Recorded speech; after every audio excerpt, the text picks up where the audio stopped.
أعوذ بالله من الشيطان الرجيم. بسم الله الرحمن الرحيم.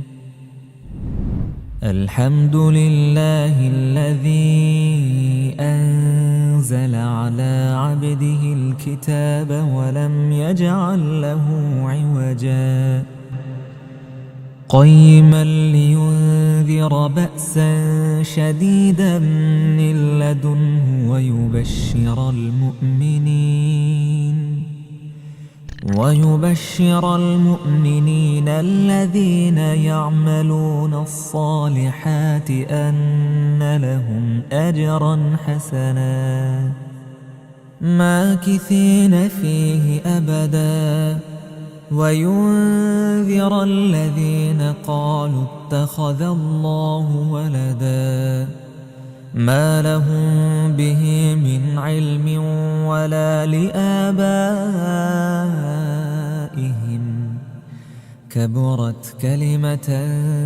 تخرج من أفواههم إن يقولون إلا كذبا فلعلك باخع نفسك على آثارهم إن لم يؤمنوا بهذا الحديث أسفا إنا جعلنا ما على الأرض زينة لها لنبلوهم أيهم أحسن عملا وإنا لجاعلون ما عليها صعيدا جرزا أم حسبت أن أصحاب الكهف والرقيم كانوا من آياتنا عجبا إذ أوى الفتية إلى الكهف فقالوا ربنا آتنا من لدنك رحمة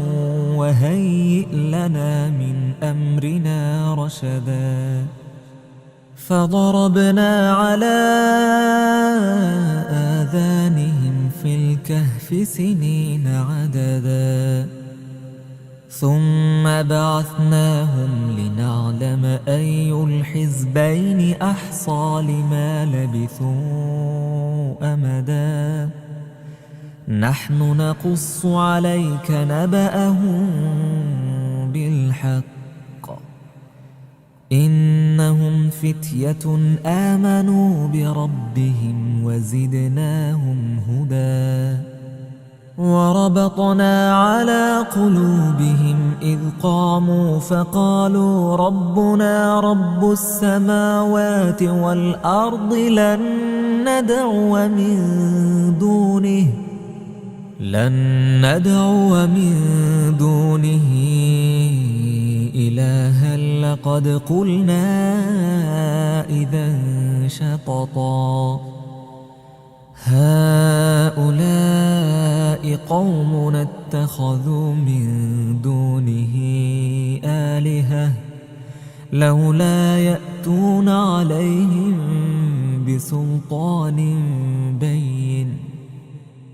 فمن أظلم ممن افترى على الله كذبا وإذ اعتزلتموهم وما يعبدون إلا الله فأووا إلى الكهف ينشر لكم ربكم من رحمته ويهيئ لكم من أمركم مرفقا وترى الشمس إذا طلعت تزاور عن كهفهم ذات اليمين وإذا غربت تقرضهم ذات الشمال وهم في فجوة منه ذلك من آيات الله من يهد الله فهو المهتد ومن يضلل فلن تجد له وليا مرشدا وتحسبهم أيقاظا وهم رقود ونقلبهم ذات اليمين وذات الشمال وكلبهم باسط ذراعيه بالوصيد لو اطلعت عليهم لوليت منهم فرارا ولملئت منهم رعبا وكذلك بعثناهم ليتساءلوا بينهم قال قائل منهم كم لبثتم قالوا لبثنا يوما أو بعض يوم قالوا ربكم أعلم بما لبثتم فابعثوا أحدكم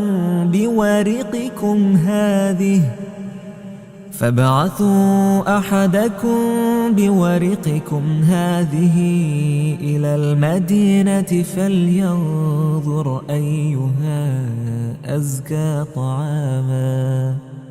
فلينظر أيها أزكى طعاما فليأتكم برزق منه وليتلطف ولا يشعرن بكم أحدا إنهم إن يظهروا عليكم يرجموكم أو يعيدوكم في ملتهم ولن تفلحوا إذا أبدا وكذلك أعثرنا عليهم ليعلموا أن وعد الله حق وأن الساعة لا ريب فيها إذ يتنازعون بينهم أمرهم فقالوا ابنوا عليهم بنيانا ربهم أعلم بهم قال الذين غلبوا على أمرهم لنتخذن عليهم مسجدا سيقولون ثلاثة رابعهم كلبهم ويقولون خمسة سادسهم كلبهم رجما بالغيب ويقولون سبعة وثامنهم كلبهم قل ربي أعلم بعدتهم ما يعلمهم إلا قليل فلا تمار فيهم إلا مراء ظاهرا ولا تستفت فيهم منهم أحدا ولا تقولن لشيء إني فاعل ذلك غدا إلا أن يشاء الله واذكر ربك إذا نسيت وقل عسى أن يهديني ربي لأقرب من هذا رشدا ولبثوا في كهفهم 300 سنين وازدادوا 9 قل الله أعلم بما لبثوا له غيب السماوات والأرض أبصر به وأسمع ما لهم من دونه من ولي ولا يشرك في حكمه أحدا واتل ما أوحي إليك من كتاب ربك لا مبدل لكلماته ولن تجد من دونه ملتحدا واصبر نفسك مع الذين يدعون ربهم بالغداة والعشي يريدون وجهه ولا تعد عيناك عنهم تريد زينة الحياة الدنيا ولا تطع من أغفلنا قلبه عن ذكرنا واتبع هواه وكان أمره فرطا وقل الحق من ربكم فمن شاء فليؤمن ومن شاء فليكفر إنا أعتدنا للظالمين نارا أحاط بهم سرادقها وإن يستغيثوا يغاثوا بماء كالمهل يشوي الوجوه بئس الشراب وساءت مرتفقا إن الذين آمنوا وعملوا الصالحات إنا لا نضيع أجر من أحسن عملا أولئك لهم جنات عدن تجري من تحتها الأنهار يحلون فيها من أساور من ذهب ويلبسون ثيابا خضرا من سندس وإستبرق متكئين فيها على الأرائك نعم الثواب وحسنت مرتفقا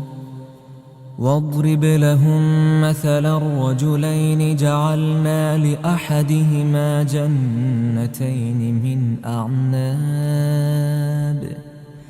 من أعناب وحففناهما بنخل وجعلنا بينهما زرعا كلتا الجنتين آتت أكلها ولم تظلم منه شيئا وفجرنا خلالهما نهرا وكان له ثمر فقال لصاحبه وهو يحاوره أنا أكثر منك مالا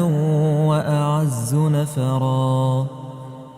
ودخل جنته وهو ظالم لنفسه قال ما أظن أن تبيد هذه أبدا وما أظن الساعة قائمة ولئن رددت إلى ربي لأجدن خيرا منها منقلبا قال له صاحبه وهو يحاوره أكفرت بالذي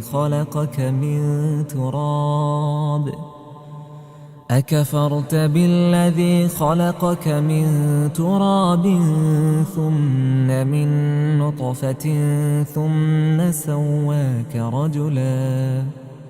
لكن هو الله ربي ولا أشرك بربي أحدا ولولا إذ دخلت جنتك قلت ما شاء الله لا قوة إلا بالله إن ترني أنا أقل منك مالا وولدا فعسى ربي أن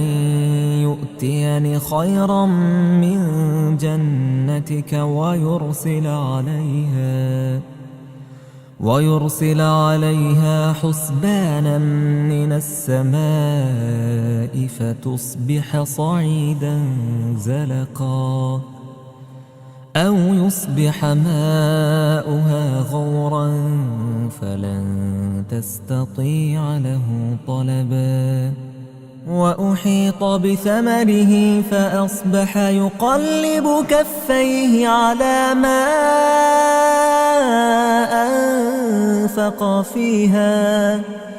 أنفق فيها وهي خاوية على عروشها ويقول يا ليتني لم أشرك بربي أحدا ولم تكن له فئة ينصرونه من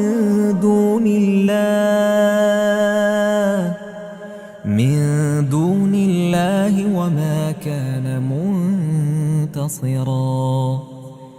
هنالك الولاية لله الحق هو خير ثوابا وخير عقبا واضرب لهم مثل الحياة الدنيا كماء أنزلناه من السماء فاختلط به نبات الأرض فأصبح هشيما تذروه الرياح وكان الله على كل شيء مقتدرا المال والبنون زينة الحياة الدنيا والباقيات الصالحات خير عند ربك ثوابا وخير أملا ويوم نسير الجبال وترى الأرض بارزة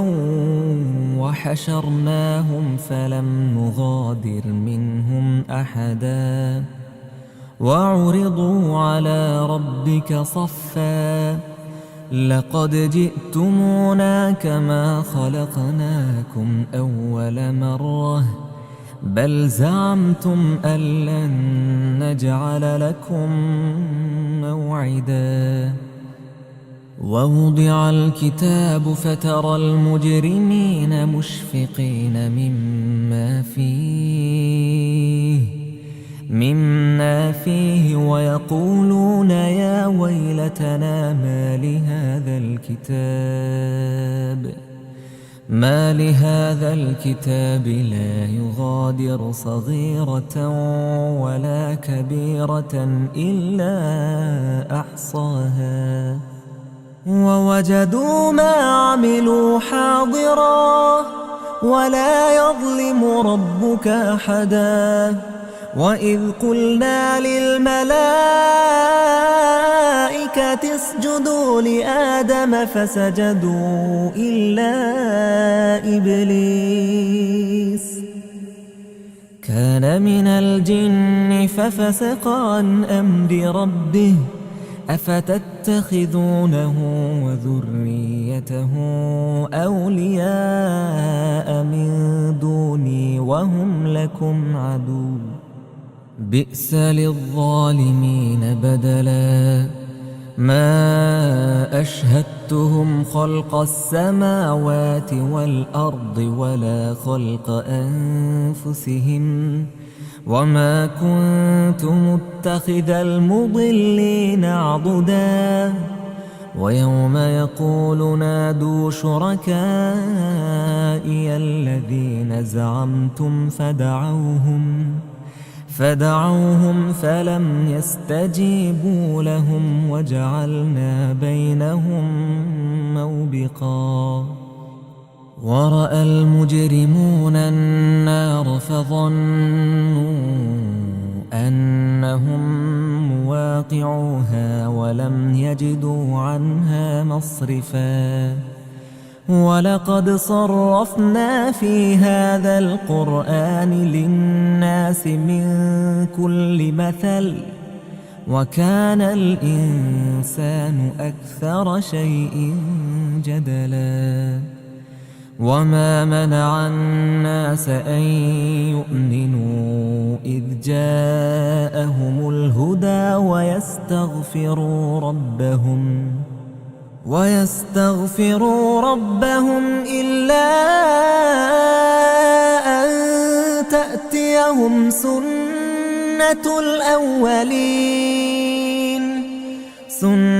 الأولين أو يأتيهم العذاب قبلا وما نرسل المرسلين إلا مبشرين ومنذرين ويجادل الذين كفروا بالباطل ليدحضوا به الحق واتخذوا آياتي وما أنذروا هزوا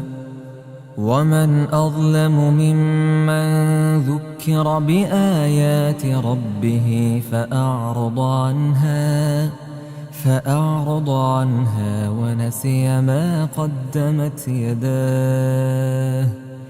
إنا جعلنا على قلوبهم أكنة أن يفقهوه وفي آذانهم وقرا وإن تدعوهم إلى الهدى فلن يهتدوا إذن أبدا وربك الغفور ذو الرحمة لو يؤاخذهم بما كسبوا لعجل لهم العذاب بل لهم موعد لن يجدوا من دونه موئلا وتلك القرى أهلكناهم لما ظلموا وجعلنا لمهلكهم موعدا وإذ قال موسى لفتاه لا أبرح حتى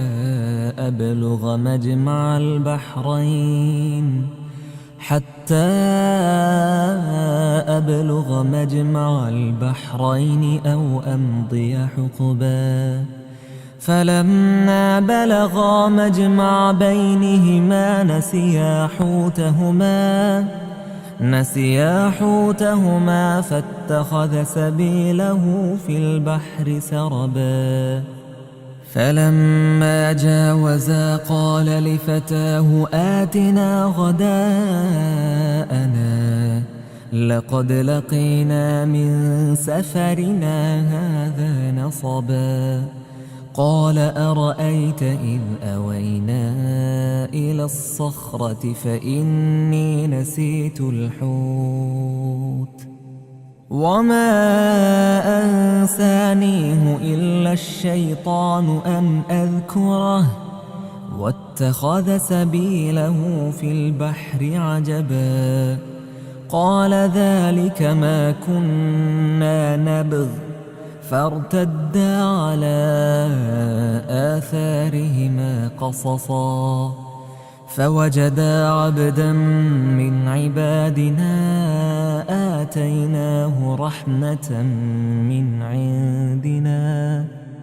رحمة من عندنا وعلمناه من لدنا علما قال له موسى هل أتبعك على أن تعلمني مما علمت رشدا قال إنك لن تستطيع معي صبرا وكيف تصبر على ما لم تحط به خبرا قال ستجدني إن شاء الله صابرا ولا أعصي لك أمرا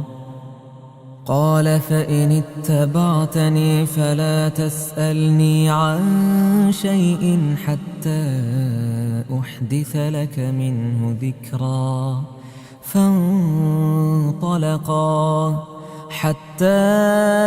إذا ركبا في السفينة خرقها قال أخرقتها لتغرق أهلها لقد جئت شيئا إمرا قال ألم أقل إنك لن تستطيع معي صبرا قال لا تؤاخذني بما نسيت ولا ترهقني من أمري عسرا فانطلقا حتى إذا لقيا غلاما فقتله قال أقتلت نفسا زكية بغير نفس لقد جئت شيئا نكرا قال ألم أقل لك إنك لن تستطيع معي صبرا قال إن سألتك عن شيء بعدها فلا تصاحبني قد بلغت من لدني عذرا فانطلقا حتى إذا أتيا أهل قرية استطعما أهلها فأبوا أن يضيفوهما فوجدا فيها جدارا يريد أن ينقض فأقامه قال لو شئت لاتخذت عليه أجرا قال هذا فراق بيني وبينك سأنبئك بتأويل ما لم تستطع عليه صبرا أما السفينة فكانت لمساكين يعملون في البحر فأردت أن أعيبها وكان وراءهم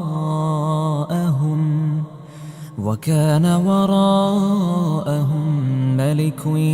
يأخذ كل سفينة غصبا وأما الغلام فكان أبواه مؤمنين فخشينا أن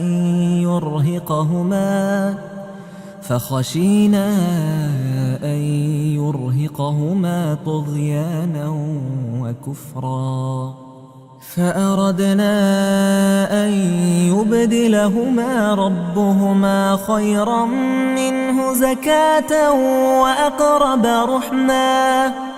وأما الجدار فكان لغلامين يتيمين في المدينة وكان تحته كنز لهما وكان أبوهما صالحا فأراد ربك أن يبلغا أشدهما ويستخرجا كنزهما رحمة من ربك وما فعلته عن أمري ذلك تأويل ما لم تستطع عليه صبرا ويسألونك عن ذي القرنين قل سأتلو عليكم منه ذكرا إنا مكنا له في الأرض وآتيناه من كل شيء سببا فأتبع سببا حتى إذا بلغ مغرب الشمس وجدها تغرب في عين حمئة ووجد عندها قوما قلنا يا ذا القرنين إما أن تعذب وإما أن تتخذ فيهم حسنا قال أما من ظلم فسوف نعذبه ثم يرد إلى ربه ثم يرد إلى ربه فيعذبه عذابا نكرا. وأما من آمن وعمل صالحا فله جزاء الحسنى وسنقول له من أمرنا يسرا. ثم أتبع سببا حتى إذا بلغ مطلع الشمس وجدها تطلع على قوم لم نجعل لهم من دونها سترا. كذلك وقد أحطنا بما لديه خبرا. ثم أتبع سببا حتى إذا بلغ بين السدين وجد من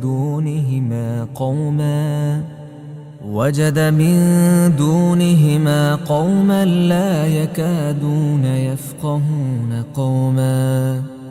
قالوا يا ذا القرنين إن يأجوج ومأجوج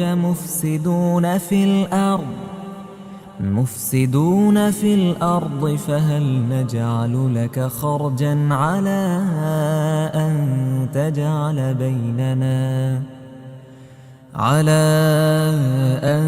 تجعل بيننا وبينهم سدا. قال ما مكني فيه ربي خير فأعينوني بقوة أجعل بينكم وبينهم ردما. آتوني زبر الحديد حتى إذا ساوى بين الصدفين قال انفخوا حتى إذا جعله نارا قال آتوني أفرغ عليه قطرا. فما استطاعوا أن يظهروه وما استطاعوا له نقبا. قال هذا رحمة من ربي فإذا جاء وعد ربي جعله دكا وكان وعد ربي حقا. وتركنا بعضهم يومئذ يموج في بعض ونفخ في الصور فجمعناهم جمعا. وعرضنا جهنم يومئذ للكافرين عرضا. الذين كانت أعينهم في غطاء عن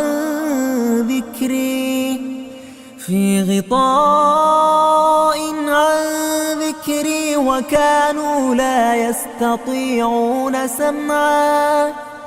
أفحسب الذين كفروا أن يتخذوا عبادي من دوني أولياء إنا أعتدنا جهنم للكافرين نزلا. قل هل ننبئكم بالأخسرين أعمالا